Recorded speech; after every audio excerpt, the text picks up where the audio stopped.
नमस्कार, मैं सौरभ शुक्ला और आप देख रहे हैं न्यूज़ 18। एक तरफ भारत का पड़ोसी बांग्लादेश और दूसरी तरफ पाकिस्तान, तुर्की और सऊदी अरब का बनता नया रणनीतिक घेरा।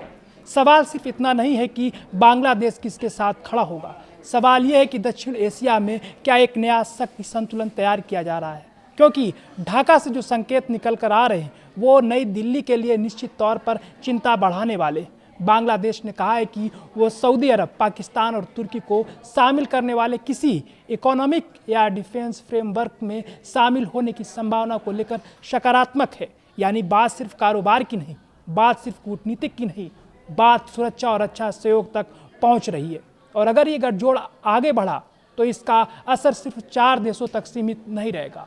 इस कहानी को समझिए। इसी महीने मक्का में सऊदी अरब, पाकिस्तान और तुर्की ने संयुक्त रक्षा समझौते पर हस्ताक्षर किए।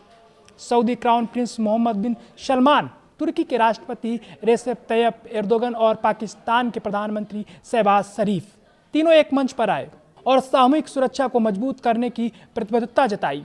सबसे अहम बात, अगर इन 3 देशों में से किसी एक पर हथियारबंद हमला होता है तो उसे सभी पर हमला माना जाएगा। यानी सुरक्षा की ऐसी छतरी जो 3 देशों को एक दूसरे से जोड़ती है। इसलिए कुछ विश्लेषक इसे इस्लामिक नाटो तक कह रहे हैं।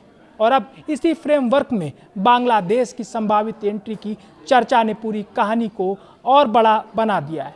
बांग्लादेश के प्रधानमंत्री तारिक रहमान के विदेशी मामलों के सलाहकार हुमायूं कबीर ने कहा है कि सरकार बांग्लादेश फर्स्ट नीति पर चल रही है। उनके मुताबिक राष्ट्रीय हित बांग्लादेश की विदेश नीति के केंद्र में है और ढाका अंतर्राष्ट्रीय स्तर पर संतुलित विदेश नीति अपना रहा है। लेकिन यहाँ सवाल उठता है, क्या बांग्लादेश की ये बैलेंस्ड फॉरेन पॉलिसी अब पाकिस्तान, तुर्की और सऊदी अरब के साथ बढ़ते रणनीतिक जुड़ाव की तरफ बढ़ रही है? क्योंकि कबीर ने साफ कहा है कि बांग्लादेश ऐसे इकोनॉमिक या डिफेंस फ्रेमवर्क में शामिल होने की संभावना को लेकर सकारात्मक है।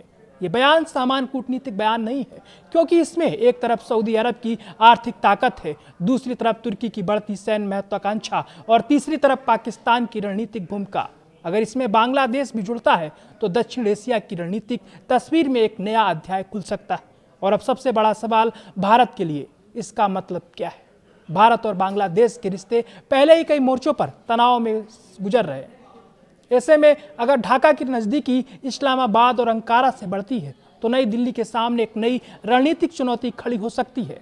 याद रखिए, भारत की सुरक्षा सिर्फ अपनी सीमा तक सीमित नहीं है। बंगाल की खाड़ी से लेकर हिंद महासागर तक, समुद्री रास्तों से लेकर ऊर्जा मार्गों तक, भारत के लिए पड़ोसी देशों की रणनीतिक दिशा बेहद महत्वपूर्ण है। और अगर बांग्लादेश, पाकिस्तान और तुर्की के बीच रक्षा सहयोग गहरा होता है तो ये सिर्फ कागज पर हुआ समझौता नहीं रहेगा। इसका असर समुद्र पर भी दिख सकता है, व्यापारिक रास्तों पर भी दिख सकता है और पूरे हिंद महासागर की रणनीतिक राजनीति पर भी। लेकिन यहाँ एक बात समझना बेहद जरूरी है, बांग्लादेश भारत का सिर्फ पड़ोसी देश नहीं है।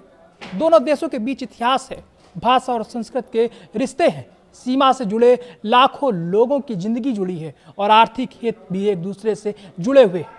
इसलिए अगर ढाका किसी नए रणनीतिक खेमे की तरफ बढ़ता है तो ये सिर्फ दिल्ली की कूटनीति के लिए चुनौती नहीं होगी, ये उन रिश्तों के लिए भी परीक्षा होगी जो दशकों में बने हैं।